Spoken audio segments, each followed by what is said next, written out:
মুখে মুখ ঠিকই রে।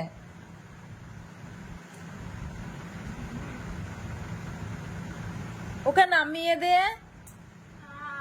ছি ছি রে, ও এখানে ওখানে ঘুরে ঘুরে চলে আসছে, তুই ওকে কোলে করে ঢুকিয়ে নিয়ে বসে আছিস। গায়ের অবস্থাটা দেখেছিস একবার? ওই পাঁচিল দিকে ছুটে ফেলে দেখা ওকে।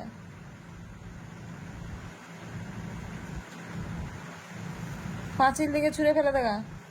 চলায় ওই লেজটাকে ধরবো, দি বাই বাই বাই বাই করে ঘোরাবো, আর পাঁচিল দিকে ছুঁড়ে ফেলে দেবো তোকে।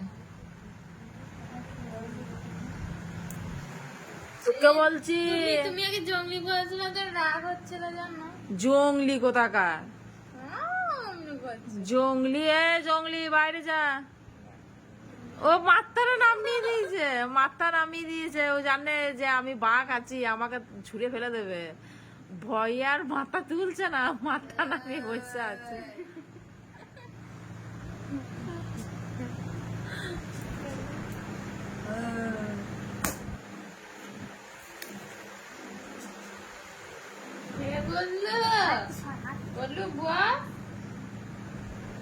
আরে হাড় পার ভেঙে গেল নাকি দেখটা। ও সোজা হয়ে বসছে না, ও মাথা নামিয়ে দিচ্ছে। ওই তো পড়ে গেল। ওখানে শুয়ে দে, ও নামিয়ে দে রানী। কোথায় কোথায় থেকে ঘুরে আসে রে, ছি ছি ছি ছি রে। তোকে কি বলবো রে, বলার কিছু নয় তোকে।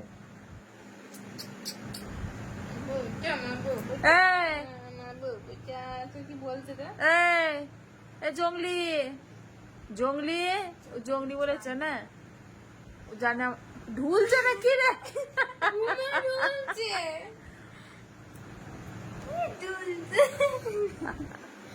জলাস না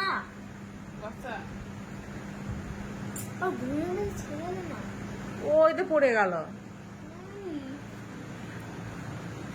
তাকাতে পারছে না, ওই যে তাকাতে আসে পারছে না। ভয়ে হয়ে গেছে, তার জীবন শুকিয়ে গেছে, তার জীবন নাই। দেখো তোমরা সবাই দেখো, ও ঘরে ছোট থেকে আতুর থেকে ছিল, কিন্তু বড় হলো, এত বড় হলো, কিন্তু একটাই ওর দোষ, ঘরে খাবে আর ঘরেই হাঁটবে, বাইরে যাবে না, বাইরে পায়খানা করবে না, ও ঘরে করবে। ওই জন্য ওকে ঘরে থেকে বাইরে বের করে দিয়েছি। ওকে আর খেতেও দিই না, আর ওকে ঘরে রাখিও না।